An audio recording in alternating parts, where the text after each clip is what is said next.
Hello and welcome to another episode of Beers Per Minute. This one is a fun one because we just got done with the Elvis show, the Elvis Tribute Artist show, and I have with me Elvis himself.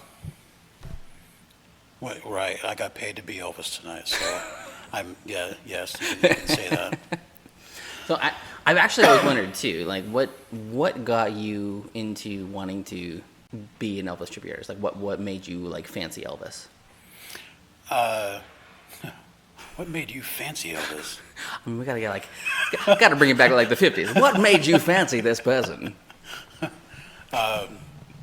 So growing up, listening to different music, Elvis is the one that just struck that chord with me.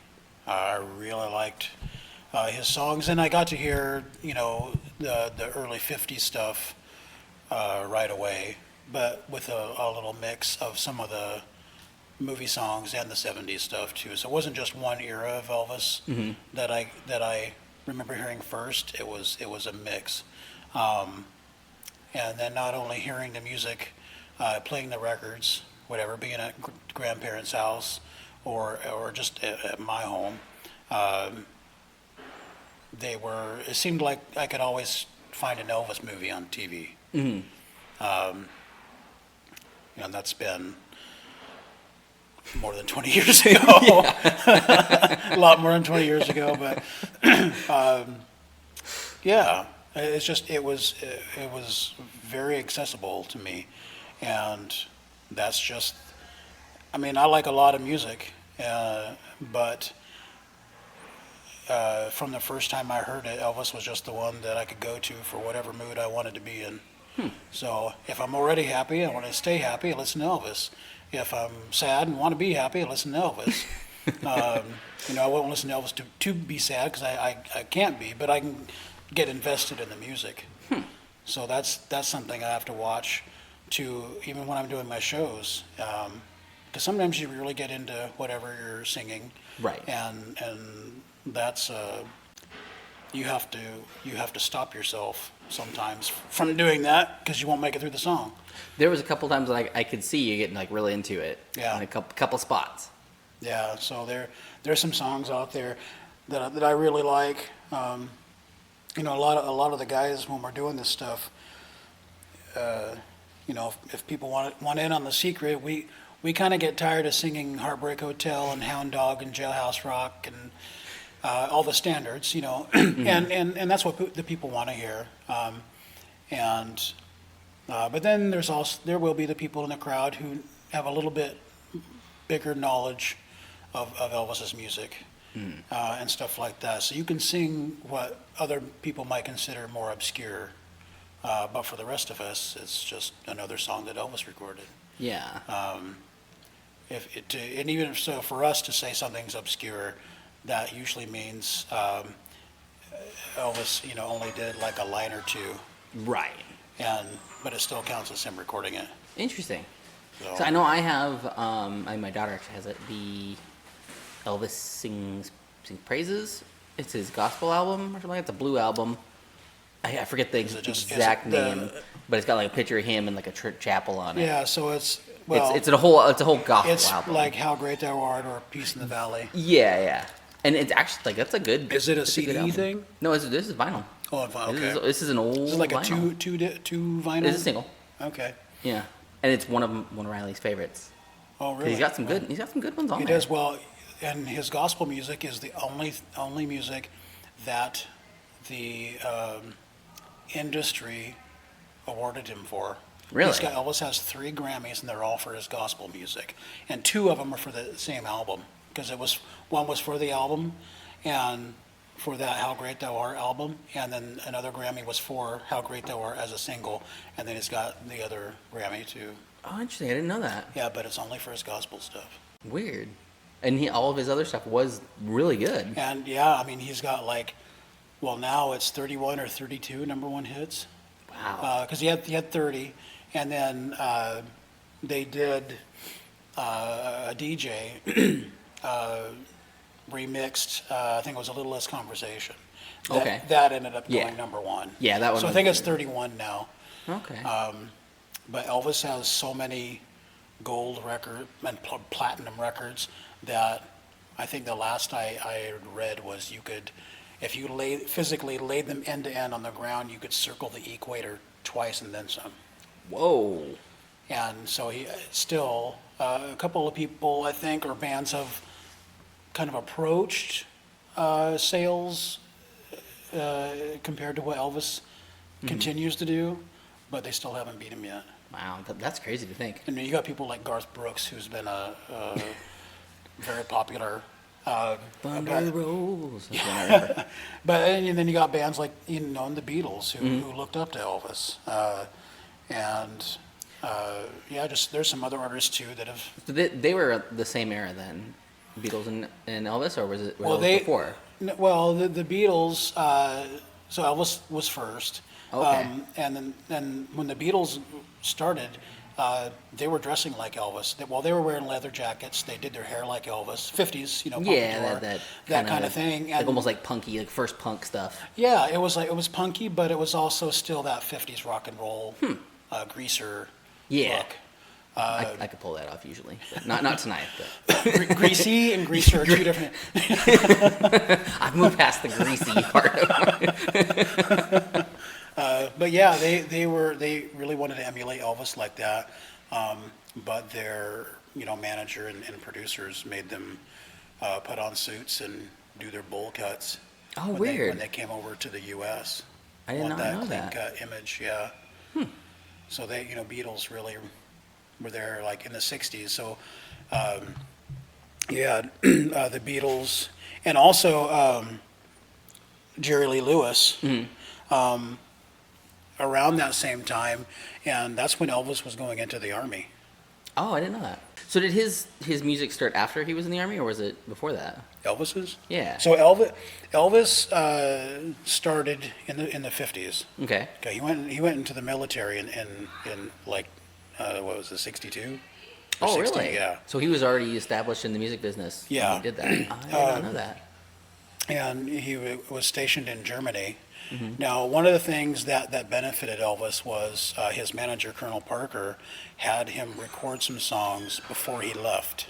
Oh. And so while Elvis was away, he really wasn't away back home musically, because every so often the Colonel would just release another song. And that's really ingenious. Yeah. Like, that's very, very good. So he made sure that Elvis was. It was almost like he was not out of the States. He just wasn't performing live. Right. Yeah. Oh, okay. Yeah. So he spent his time in Germany and just doing the Army thing. He should do like one tour, 4 years or whatever. I forget how long he was over there. It's been a long night. That's really interesting. I didn't know that he actually went in while he was doing his music career. Yeah. So he had 2 movies about the Army, or there's GI Blues. I think that's the one I know. Like that's the main one. Okay, yeah. So in that one, you can you actually see him like driving a tank and and doing some other stuff like that. Now, in some of the other films, he's not necessarily in the Army, but he's some branch of the military. But they don't focus so much on the military aspect. It's just him in a military uniform. Right. And they're like, oh, he's either on leave or now he's home. Blue Hawaii is a very popular, probably one of 2 most popular films. That and Viva Las Vegas are the 2 big films everybody knows. But Blue Hawaii, he had just come home from the Army. Angela Lansbury, who was actually close to the same age as Elvis, played his mom in that film. Really? And one of the funny things in there was her character kept saying, "Oh, Daddy, I'm so glad our son's home from the war." And the dad was like, "There was no war." But if I don't tell myself that, I just feel like he was over there for nothing. But yeah, so there a lot of there was definitely that military element, and I think that was a very good thing for Elvis in his career. And his manager really wanted him to do that when he got drafted.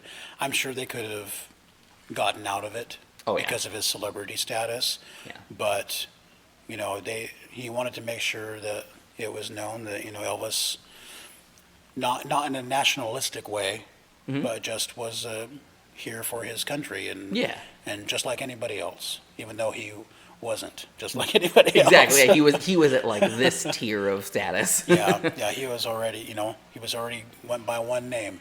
Yeah. And Private so- Elvis. Do you think they gave him that, or did they cut him some slack, or no? I ain't gonna wear no Presley. It's Elvis. Oh, what is that gonna do? It's cool. There's recordings.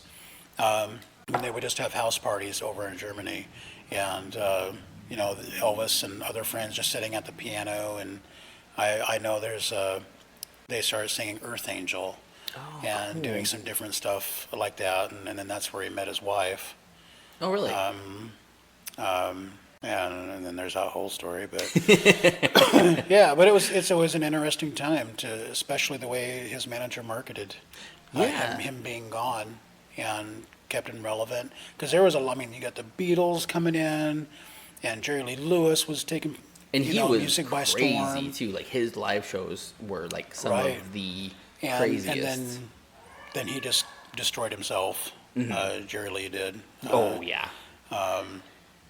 But I have one of his live albums. It's really good, but you can tell there's a spot in his music where it's like, well, you can't go down here the hill, buddy. But now that's somebody, like, every now and again when I see him pop up, it's cool to see them. Yeah. Even though he can't quite do all the stuff he used to. Did you see the world together apart, like right after the pandemic first started? Where it's like Jimmy and not Colbert and Kimmel. They all did like a late night thing where they had a whole bunch of like musicians tying in. Oh, it was a huge I don't know if thing. I saw that. I don't know if I watched that. It was really good. But there was one point where Elton John gave a performance, and it was not great. Where even it was to the point where he was singing "I'm Still Standing." Mm-hmm.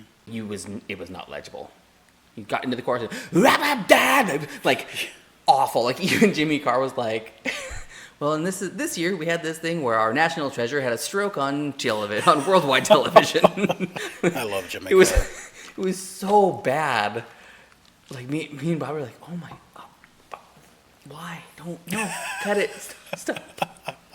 Because you couldn't understand him at all. Like you could do the music, but Yeah. the words weren't there. Wow. Elvis didn't when he stopped making music. He was still legible and was able to put that stuff out. There were some moments toward the end of his life there that, and you can see some of it from video, where he probably shouldn't have been out on stage. He was just in such a poor condition health-wise, very bloated. Yeah. He was only about 250 pounds, and which That's not that. it wasn't really that big. People act like he was like 600 pounds, and Yeah, no, he was it just wasn't that. So with sorry, I'm tired. You're right. Power of editing. With him, powering through like that. He really, what impressed me most is that he still had his voice. Did he? Just doing these power songs like Hurt and Unchained Melody, and he'd throw it back on that rare occasion and do something from the 50s, there's a song called Trying to Get to You that his dad really liked, and he didn't do it too often later on, but he could really do these powerful, very operatic songs, and you can see that evolution in his career, because you've got the 50s, which is more, he's that teenager, that bubblegum music, Very fast and just kind of loud. yeah, and, very fast. There's some the ballads too, like "Love Me Tender" and Right. and "Are You Lonesome Tonight" and stuff like that. but just very, and then even in the '60s, you still got that good mix of stuff. You got the singles that he did, and then the movie songs. But you can see that the evolution, because he was, and he was getting older, but I mean, he was only 42 when he passed, so he was not an old guy. Yeah, he wasn't really. But by his early 40s, and being in the 70s, and being in the jumpsuit and all that, his voice just got so much richer and stronger, and he may not have looked the best that last year and a half, but man, he could still sing. His voice was still there. And that's awesome. And depending on what the songs were, he would forget words sometimes. But Elvis also liked to have fun on stage, and maybe whatever the joke he was making wasn't even that funny, but it was just the situation of it. He would joke for the sake of joking. Yeah. So it wasn't necessarily telling a joke or doing something that funny, but it was just he wanted to have fun on stage. He would just smile and laugh just because, and all the band members and stuff would do that in return. So it created this good vibe on stage.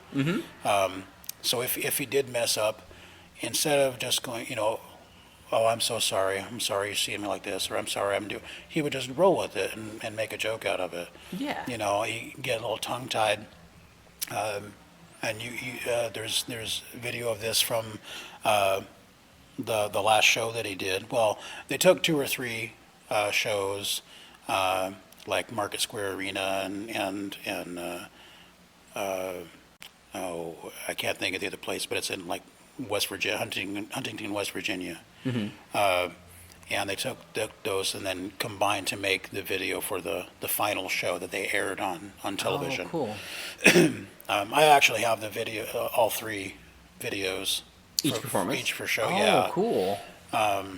So you can compare like what they picked and chose. And it's late. But you can, it's that time of night. you can see where he would like get tongue-tied, like during Are You Lonesome Tonight.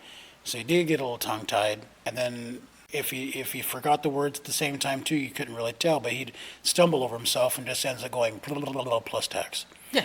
And so he was able to roll with it, make a joke, and the crowd still loved that. It's just part of the magic of watching an entertainer. And it's because it was him. It wasn't because of what he was doing. Right. Because Elvis himself was a persona. Like, right. He was there bigger was than an life. air about it, and he had his costumes, he had his whole thing that he did on stage, and like. Well, there's such a cool evolution just to the costuming alone. Oh yeah. When in the '50s, Elvis was he's always been about flash. Bye. I'll enjoy my Jamba Juice tomorrow. I'll try to. I'll take a photo and send it to you. You better put my sticker on something cool. But in the '50s, wearing pink and black and yeah, that wasn't just looking like that wasn't. No, the guys didn't dress like that. No, flashy boy, right? And then his manager putting him in a gold lame outfit, which he didn't wear that much because he'd dance and there'd be thousands of dollars left in gold dust on the stage. Oh yeah, because back then it was like real. Yeah, stuff. it was the real deal. And guys up there sweeping it right. Yeah, you get every inch of the stage. And then getting into the '60s, he might have been doing, been in the military or away from whatever, and he was doing the movies then, which he didn't really enjoy a lot of. But oh, really? He didn't? No. It was just kind of like that's the way. He was very interested in being an actor. And he really appreciated what actors could do, and he wanted to do serious acting, and his first film was a Western. It was originally titled The Reno Brothers, but once they realized that Elvis was going to be in the film, they're like, oh, well, he has to sing in it. So we're going to put this. So they renamed the film Love Me Tender, put that song in it, and we're playing off all of that. So you weren't quite at that the formula they fell into later on, where it became the musical comedies, because this was a serious film. And his mom actually would not watch that film after the first viewing because his character dies in it. Oh, really? Yeah. But you do have that. You have that transition into the films where they just became the musical comedies. And it was all about him singing and everything. Right. It was. Yeah. It wasn't about him actually being a good actor. It was, Right. we're gonna have Elvis sing. Yep. It Right. was just a musical comedy, and and the thing was people were paying money to go see those films, Yeah. and they were making money. So Well, I mean, they were weren't- good. Yeah, They were. and he was contractually obligated to do those, so he had to fulfill. And Elvis's word meant something, and he worked on a handshake with his manager. Really? And Oh, never, so I didn't know that. Never fired him. Yeah, I mean, there were contracts later, but Yeah, the like initial the guy meeting that was he just- started with was the guy that he shook his kept hand, with. and that meant something. Yeah, especially back and- then. yeah, That was oh, like yeah. a big thing. But once you get into like 1968, when they do the comeback special, well, everybody knows it's the Singer special, because Singer Sewing Machines was a sponsor. Okay. Nobody back then, it wasn't called the comeback special, it was the Singer special. It was supposed to be a Christmas special. That's what his manager wanted. And then the producer had different ideas, so they did one Christmas song. They did Blue Christmas. Okay. And that was it. Right. But that's when Elvis, you see him in that black leather outfit. Yeah. And his career had died down from the movies and things like that, and he just wasn't as popular as he was before. But after that special came out, it just skyrocketed him back into that limelight. And then in '69, he started playing. He was supposed to go on a world tour. His manager did not follow through with that because he was here illegally and couldn't go with him, and knew that if he did, he wouldn't be probably coming back to the States. Oh. And it was supposed to be this big tour. Elvis had only been outside the U.S. like in the 50s. He went and sang some in Canada, and then that was it. Even in the military, he didn't go out of state from that? Not for musical performances. Oh, okay. For musical performances. Okay. Yeah, not as a performer. I mean, in the military, he was stationed in Germany. Oh, right. Yeah, you Yeah, said that. He was- and he did either vacation. but just like for the actual music For stuff, his he career. didn't Right, go out right. the US, No besides tours Canada. outside Okay. the U.S. And then, so in '69, he started playing Vegas, and then and he was wearing like these two-piece suits that were just black, and it was more like a karate gi, because he wanted something that he could move around in and stuff like that. And he was sleek like a cat during that time, Yeah. and he was just all over the stage and just, He was one of the ones that did work the stage. Like Yeah. he was all about crowd work. right. And and that's something I try to put into my own act. I try to use the stage and go out into the crowd, because unless I'm at a competition down south or some other place where there's that group of people that knows I'm here to recreate not just me but them too, Right. that come up to because most of the time you could go up to the stage when Elvis was performing. Yeah. You couldn't always. Sometimes there was a barrier, but a lot of times you could come up. And when I'm at a competition like back in Memphis, if it's a competition specifically, there's usually, you pick only one song to do any scarf stuff if you're doing a 70s Elvis. Right. But they know that when they see that, they will come up to the stage, and they will, you can give them They'll have the crowd interaction. yeah, and you Yeah. can hand them a scarf, or they might hand you a rose as a Oh, give really? yeah, Oh, that's pretty cool. or whatever. But, you know, a lot of the crowds don't, you know, they usually stay where they're at. So I kind of have to go out into the crowd to get more of that audience interaction. Especially if it's a seated event. Right. Yeah. And like with the competition stuff, that is more for the general admission. Like they want to encourage that of Right. we're trying to recreate a Elvis performance. Right. So get into it. Yeah. Be there. Because you look at the old videos of like him and the Beatles and things like that. Those crowds were like the mosh pits that we have nowadays, which is crazy. Yeah. Like watching that kind of music get that reaction is like mind blowing to me. I'm like, why? Like, that ain't something to yell and scream about, start throwing fists. But at that point, that was it. Yeah. That was the music, and it did have that impact and that emotion to it. Because you know, being a musician too, like I appreciate all of the different styles that everybody does. Because I mean, Elvis kind of went up and down with a bunch of different stuff. Right. But pretty much every song I can appreciate, even if I don't like it. I can appreciate everything behind it because he does have the passion for it. It wasn't just like, oh, my record label's making me make this song. Right. It was, I want to do this song. And you can tell in his voice. Well, and that was the good thing too, was Elvis had a lot of control and more control even as time went on. He chose what he sang. Oh, cool. And and he didn't write a lot. Elvis did write Love Me Tender. He co-wrote Don't Be Cruel. Oh. And he helped with a couple other songs too. He just didn't care for it.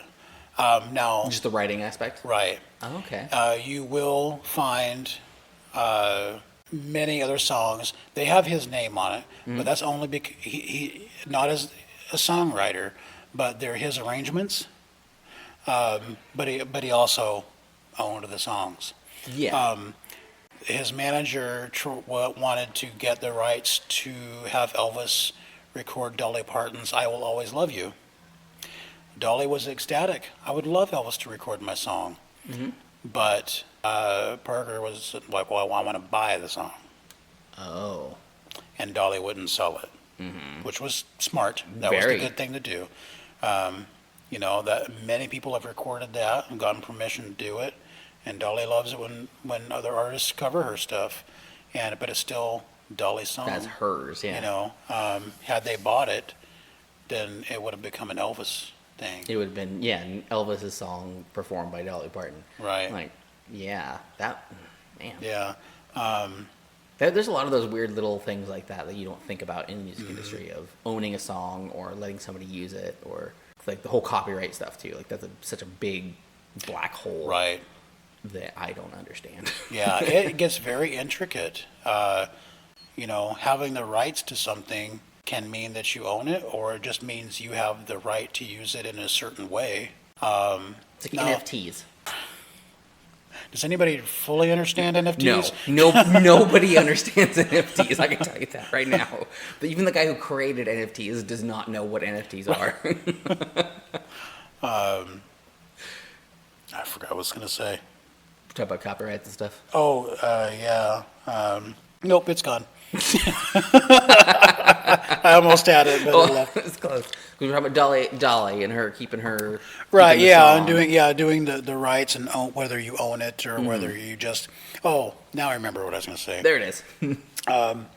Even when it comes to like the tracks that I use for my show, I can use these tracks and I can do as many shows as I want. I don't have to pay any royalties for that. I would have to pay royalties if I use these tracks in advertising. Yes. You try to monetize it. Right. So there are things like that for the companies making the tracks as well, because they can license their tracks as a karaoke track, or I forget what the other term is, you know, just as if it's I guess backing track. Backing track, I guess. But you have at least two different options of licensing, and you just got to choose which one's going to work best for you. Now the tracks I use, I do not call them karaoke tracks, and I don't refer to them as karaoke tracks. A lot of these are just get better and better. And I had mentioned to you earlier about getting some tracks now out of a company in Canada they're on this album 5 now. I think that I'm waiting on to receive in the mail, and they're recreating these things note for note. They even have some of the original people that played with Elvis on some of these songs. Oh, that's so cool. Like one of Elvis's trumpet players is on some songs. The guy that, I think Walt Johnson is the trumpet player's name.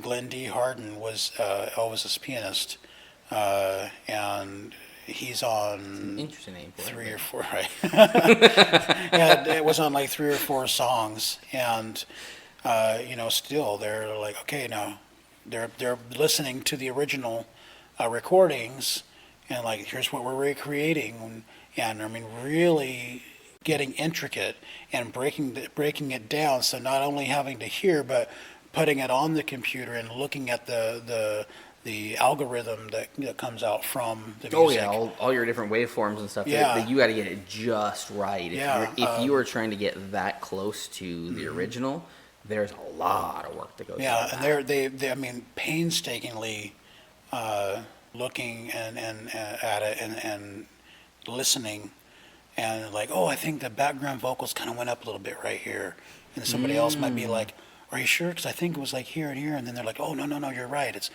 da da da da da da, and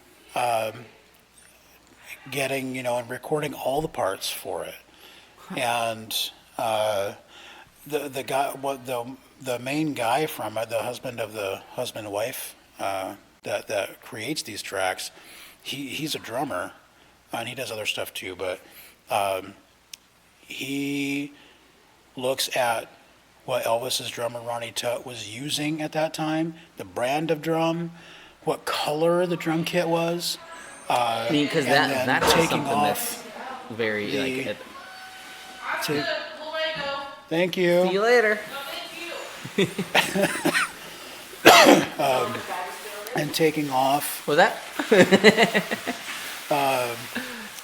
What he might have put a different skin on the drums to get a different sound, and what drumsticks are using. Well, and the color of it too depends on what era that one was made in, what year that was made in. Sometimes there's at least one occasion I know of where Elvis's drummer had something specially made. Ooh. So that became kind of a pain, I guess, trying to track the stuff down and trying to get this that particular exact sound. Yeah. Oh, yeah. and I think he's got most of what he's tried to look for. But that's the kind of detail they're putting into these tracks. And when I hear, you can go like on YouTube, and they're called EP Project, by the way. EP Project, check them out. You can go on YouTube, and they will play the original track and then let it bleed into their stuff, and then you'll hear the original again and just kind of just like show you how close they're getting. Yes. Oh, that's cool. Yeah. And it's usually and like sometimes when I'm listening to that, I don't really notice I know the difference only because there's no vocals from for the Elvis part. Right. The background singers are all there, the music's there, but so sometimes I only know because I'm like, oh, this is their track because there's no Elvis singing. Oh. But then it'll come back in, and you can see where it's like almost seamless, and it's so close. It's those songs like now most of and they've done only the 70s stuff. Mm-hmm. So, and there are some duplicate songs like Can't Help Falling in Love and. Yes, yeah. And this is where we take a break. Careful, don't strain it. That'll be the point you hurt yourself. Stepped up on stage. Oh, God. Got to be careful about that after a show. It's like you're in those boots and stuff, and while it's going on, usually you're okay. you're feeling it, and then after you get out and you change, and then you sit for a minute, and you're like, oh no. Yep. I've done too much. That last number was just a little too, 30 seconds too long. Oh, we were talking about tracks and stuff. Yeah, that group is just amazing. And there's been some other companies that have made some stuff that sounded really good, and it's been really close. But it just adds so much more authenticity to a show. Yeah. And because we all can't have bands back here, and Right. and that's what's nice about competition sometimes is a lot of time, like if it's a preliminary rounds, we are singing with tracks, but by the finals of a competition, thank you, we would get to sing with a live band. That's really cool. And There's nothing better than having a live band behind you. right.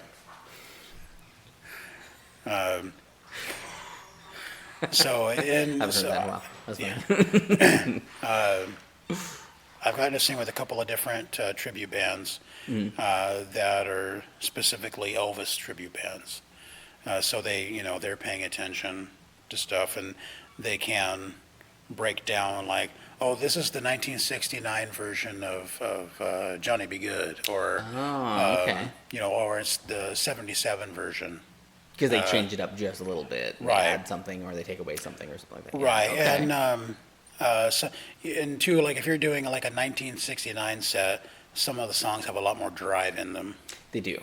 Yeah. And then if you get into the 70s, they tend to slow down, but it just depends on what it is, really. So yeah, the getting to sing with a live band is cool, as long as you're familiar with them. Because sometimes, the tracks we're used to.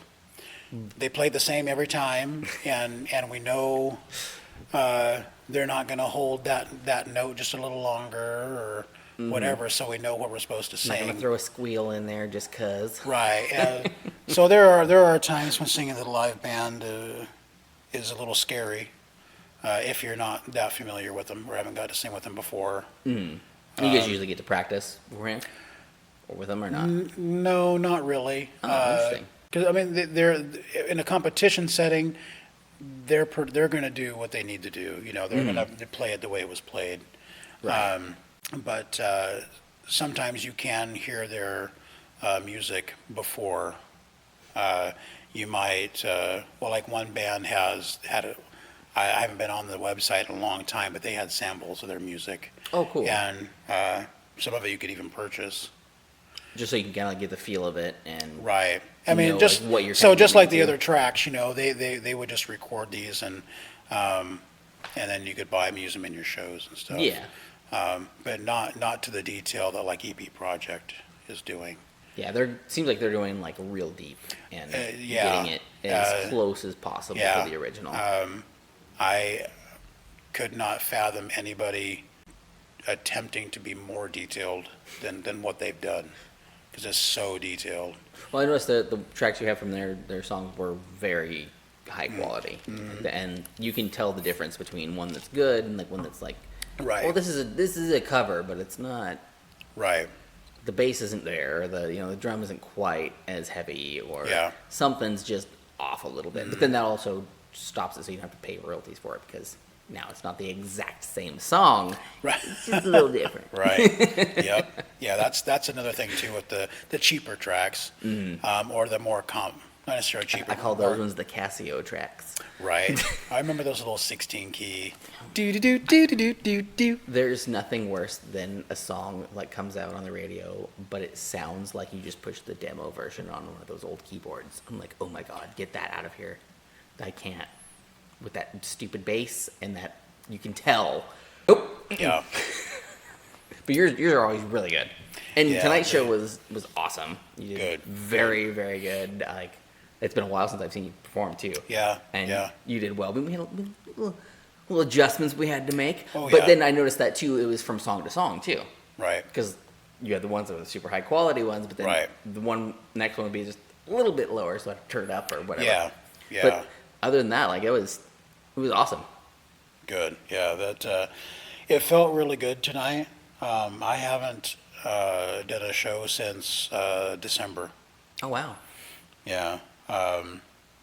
Just I mean, even now, people are finally getting back into the swing of doing things, and places are finally, holding events, Yeah. and it's just things are calming down a little bit. It's been a long couple years, or 3, and people are finally ready. They're wanting to go back out again, and it's funny, Elvis is still a draw. It has its place, just like a lot of other, people that are doing music right now. Everybody's got their niche, and I was really glad we had a full room in here tonight. We probably had about 50 people in here, I think so. About something that, like that. I know the last time I looked at ticket sales, it was like 46, I think, was the number. But we had a couple additions. Stragglers. Yeah. And I noticed there was a couple people standing in the back too. Yeah. Yeah. Which that's cool. Like yeah. getting to where people just come in and just stand there, like that.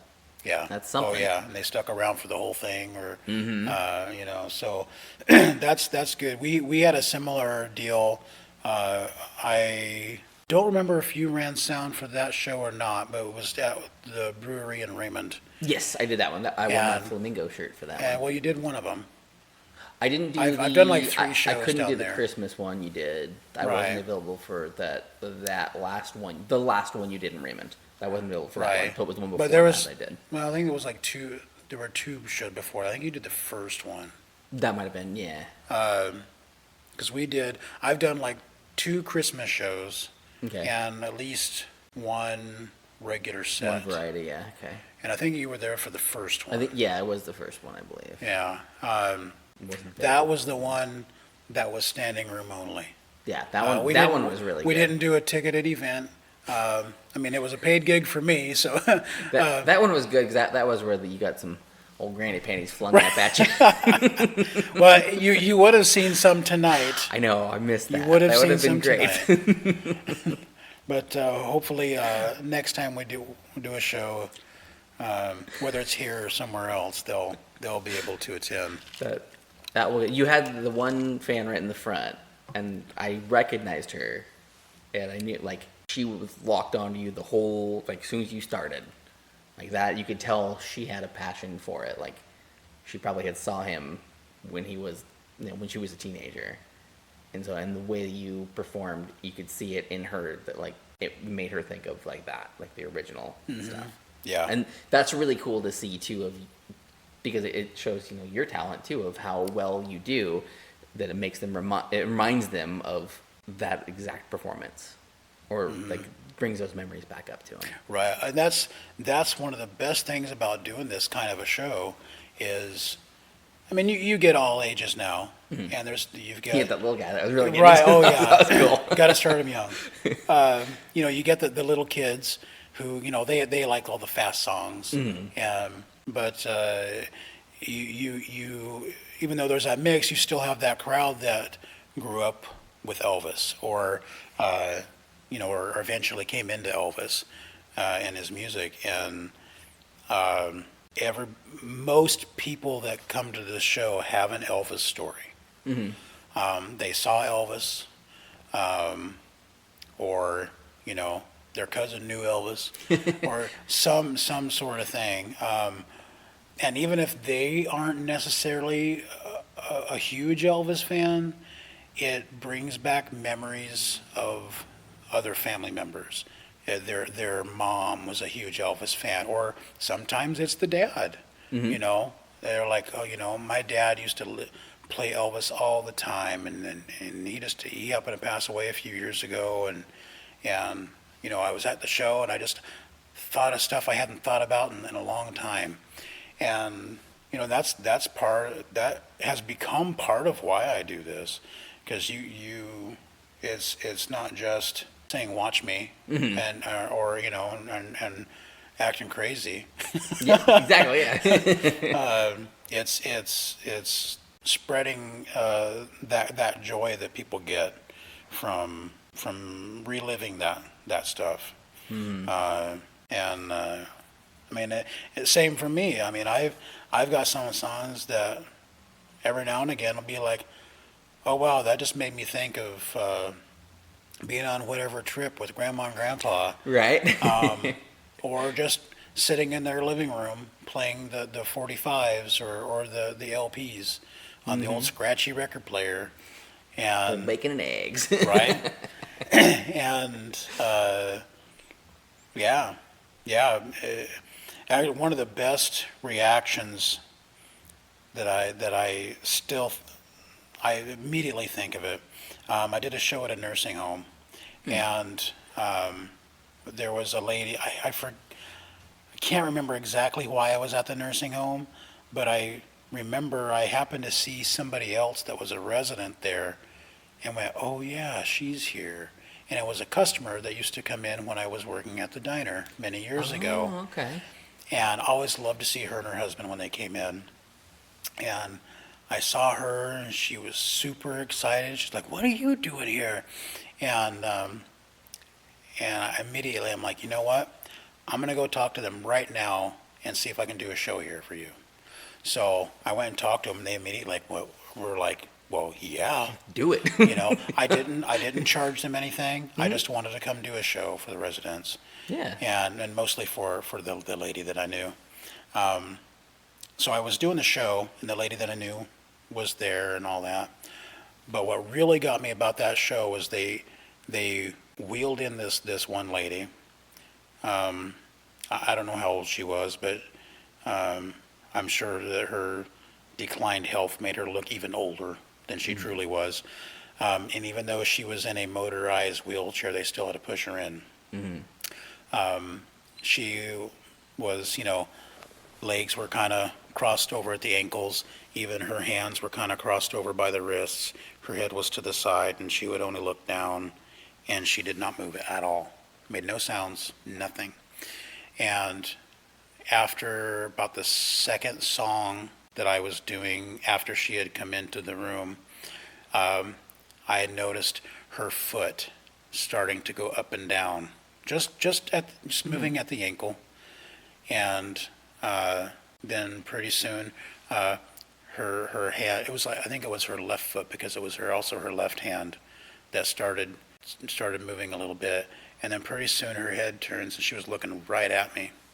And after the show, I didn't get to talk to her, but the staff had come up to me, and I forget how long the lady had been there, but they had said that in all the time that this lady had been there, they had never seen that kind of movement and that kind of activity from her. But it was that music. Wow. So obviously it was her era.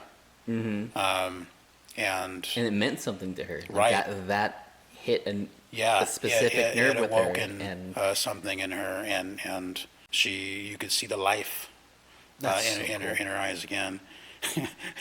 But it was also the same show where somebody, a lady that I knew who was a resident there, whose daughter was also there with her, and says, I had just gotten through singing Blue Hawaii. She turns to her daughter and says, "When's he gonna sing Blue Hawaii?" And she goes, "He just did, Mom." And she goes, "He did? Well, it sure didn't sound like it." I love those memories too. It's awesome. Oh, that's great. So I get both reactions. You get the tender moments, and then you get the ones that Right. just really stick with you. But That's so cool. but yeah, those are always a great time. But like I said, every time I do this, I get at least one Elvis story. I usually get more, but a performance doesn't go by where I don't get at least one Elvis story.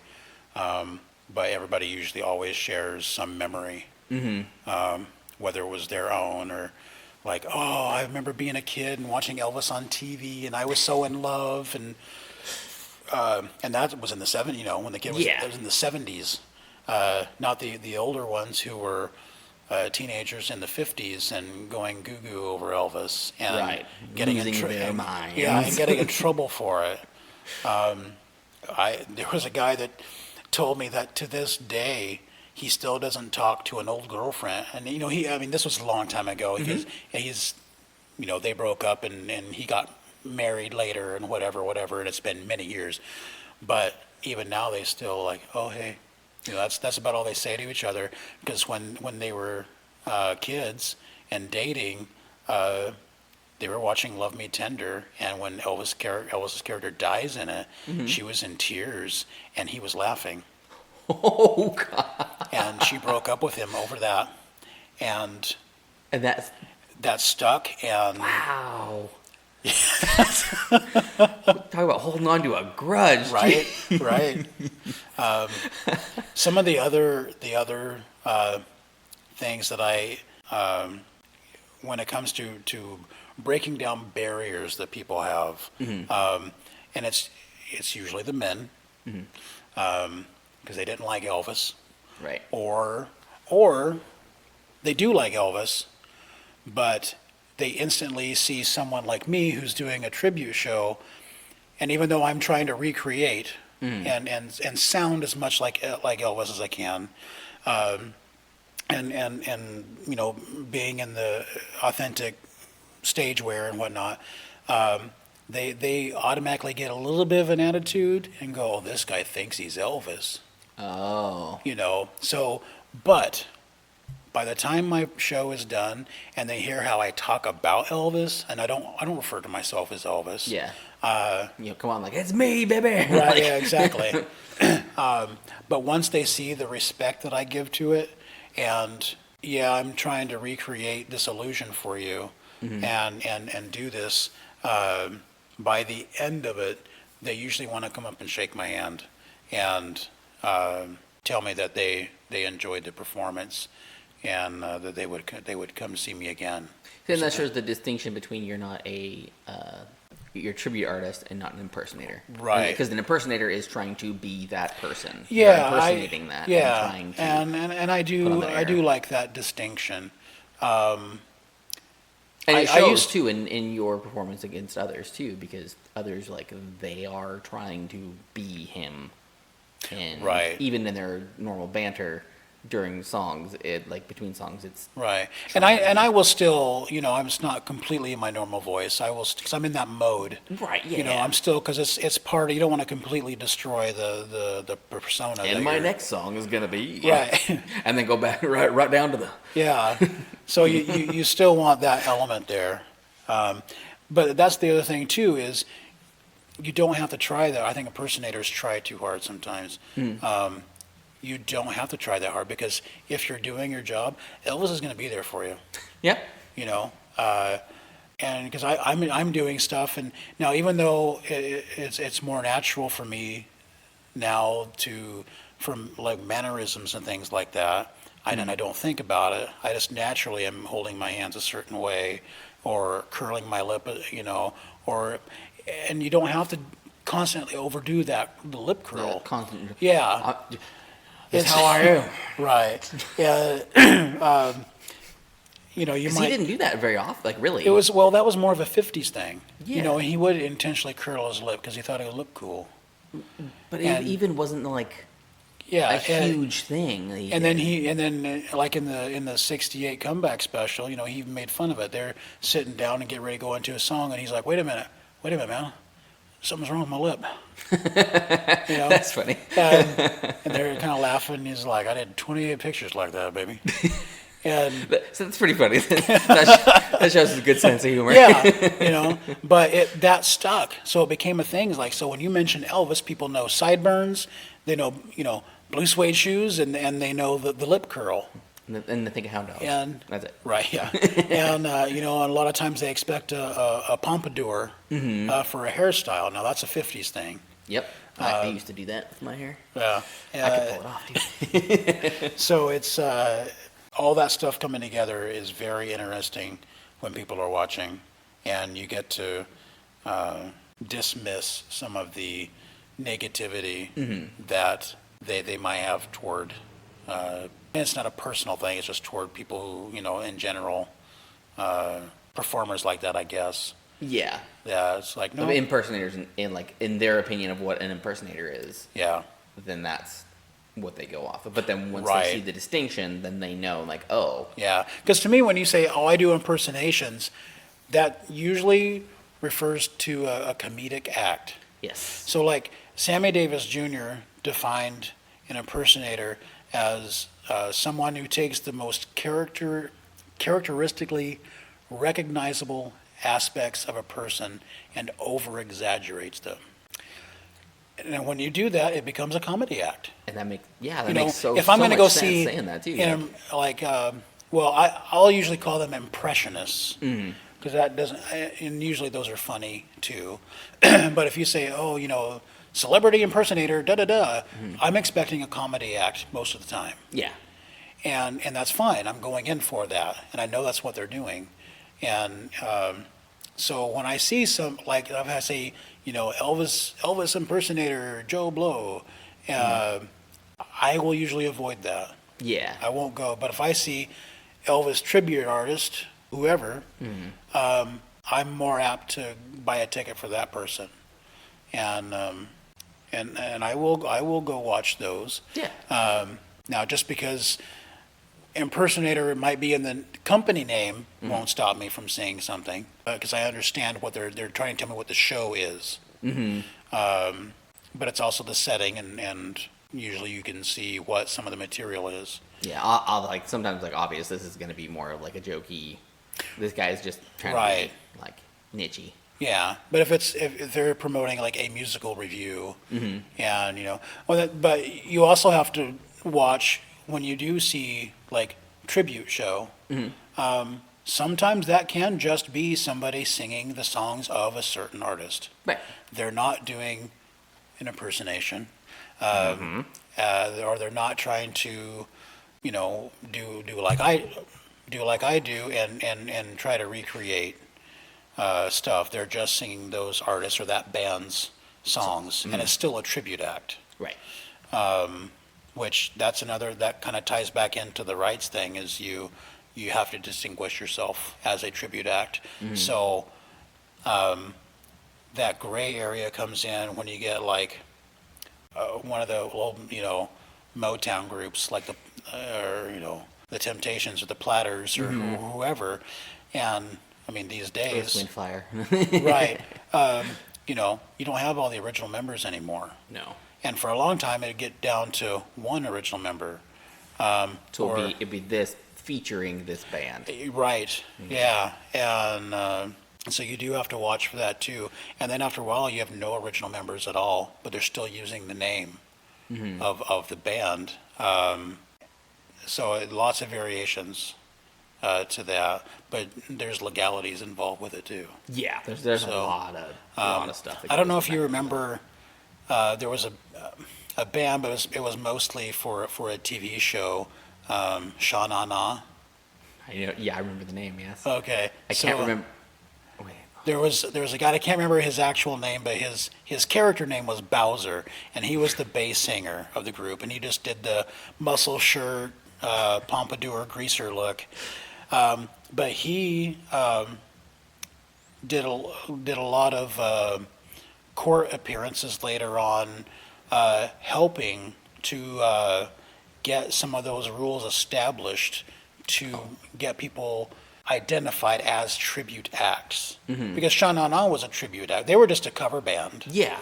And like I said, it was really just for the TV show. But I keep hitting the mic. Audio texture. They keep they would still go out and do shows and stuff. But they didn't do any original music. It was all just covers. And they were mainly 50s era. They were singing Earth Angel and any of the Runaway and doing all the popular stuff like that.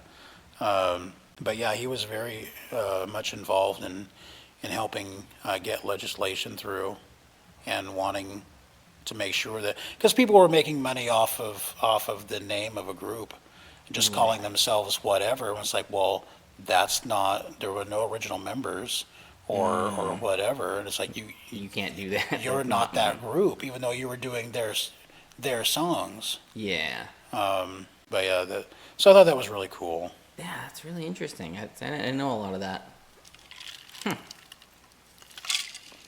Well, I feel like we're getting close to time, so that's, I think that's a good spot to wrap up here. That tonight's show was awesome. It turned out real good. Good turnout. Come out to Wildman in Olympia, the gastropub, or go down to Raymond, go to the actual brewery, and see all the cool stuff going there. And you want to plug all your social stuff so people can keep in touch with you? Yeah. So following all the Elvis stuff, you can find me on Facebook, facebook.com/Elvis Tribute Artist Jason Whited. That the last name is Whited. We'll put a link too. Oh yeah. Okay. And I just have a personal account on Instagram, but I will promote the Elvis stuff through there. You can, when I'm not doing the Elvis gig or the day job, I'm an actor. You can look me up on IMDb, or oh gosh, you can probably just Google me. Oh, I don't know if you want to do that though. I'm not on those sites, as far as I know. But yeah, you can check out some of my films. I've got some stuff. Just you can type my name in, like on Amazon. You can find Dead Faith. That was a pretty good one. Yeah, and that in particular, Dead Faith, which we did with my group Pale Horse Films.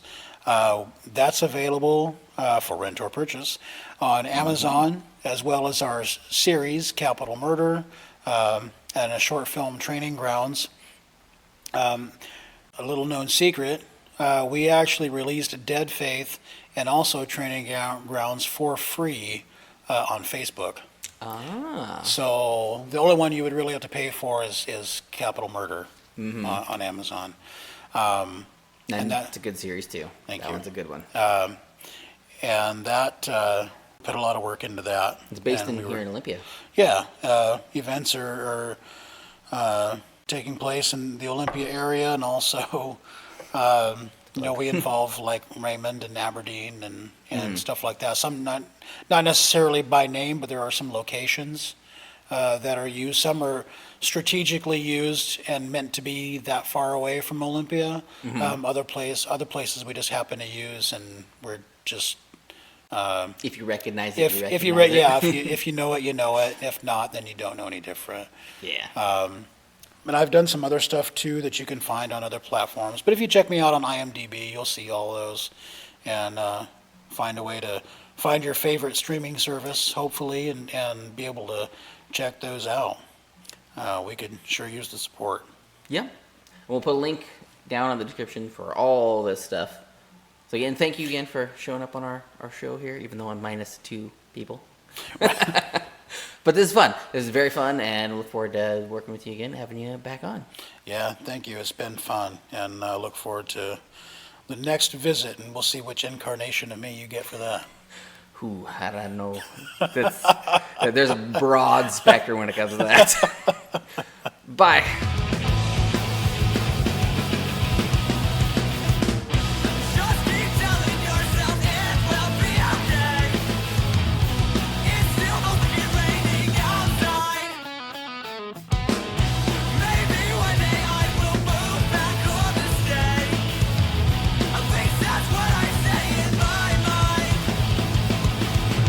Beers Per Minute has been presented by Stupid Mythic Forest.